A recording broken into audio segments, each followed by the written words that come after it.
A little about this old house is that it was put together as 3 lots back in the 1837 period when the city was founded. But it wasn't until after they annexed this area, made it from a farm to homesteading, that it finally became one particular piece of property. And it was bought by a fellow by the name of Solomon P. McCurdy. He was a local attorney and judge here in town.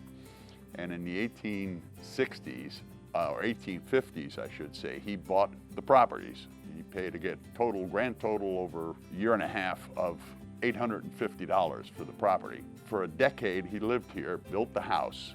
The walls are solid. They're 19 to 20 inches thick. We ended up having to build this place over from scratch for all of the accoutrements.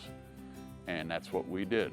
Over the next 4 or 5 years, we put in 3 furnaces to cover upstairs, downstairs, and the back porch, and butler's pantry, and root cellar, as well as the smokehouse. We had to redo all the electricity, all the plumbing in it. About every 10 years, we rebuilt it again and again and again until we got it to where we wanted it.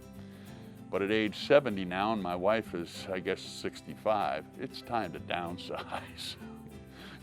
You know, we set up the Caldwell house, which is the one that we use as a bed and breakfast, as basically a tax shelter. And it was highly effective for that, highly effective. But we don't need the tax shelter anymore.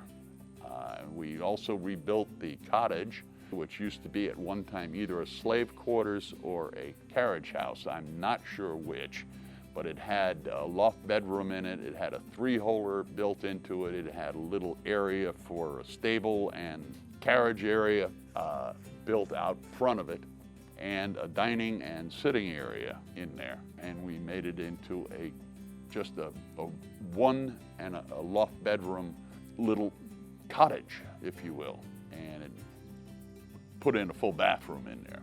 The Caldwell house, that was a 1-story concrete block house that we took and basically knocked down and rebuilt completely by bringing the foundation forward some 4 to 9 feet. It gave us the area for a driveway to be put in, a big horseshoe driveway.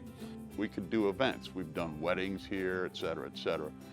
And one of the things we also can do is rent it out to businesses who want to use it for meeting rooms in the downstairs in the 3 bays. That's why it's set up more like an art studio than it is a garage. And what we do is use the far bay with that big table in it as a serving area. They can then come back into the 2 bays that they're using as the meeting room, and we can use the dark room then as a preparatory and disposal area. That's what we've used it for in the past. Again, just another source of revenue. That property is absolutely subdivisible if you want. You can sell it as a standalone unit. That's 1020 Spring Street versus 603 Summer here. The dividing line, and I have the stake survey if you need it, is to allow it to cut exactly 6 feet off of the side of the cottage so that you can get between the cottage and the carriage house without having a problem. And it's completely subdivisible, very little work involved in doing it if you need it.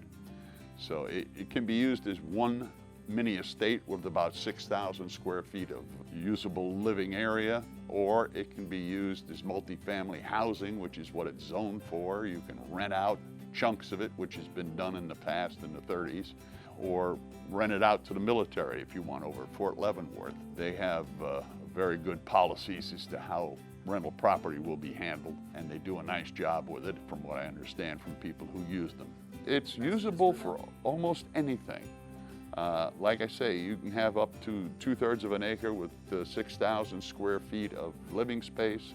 You can subdivide it down into 2 lots, sell one, keep the other. You can rent one, keep the other.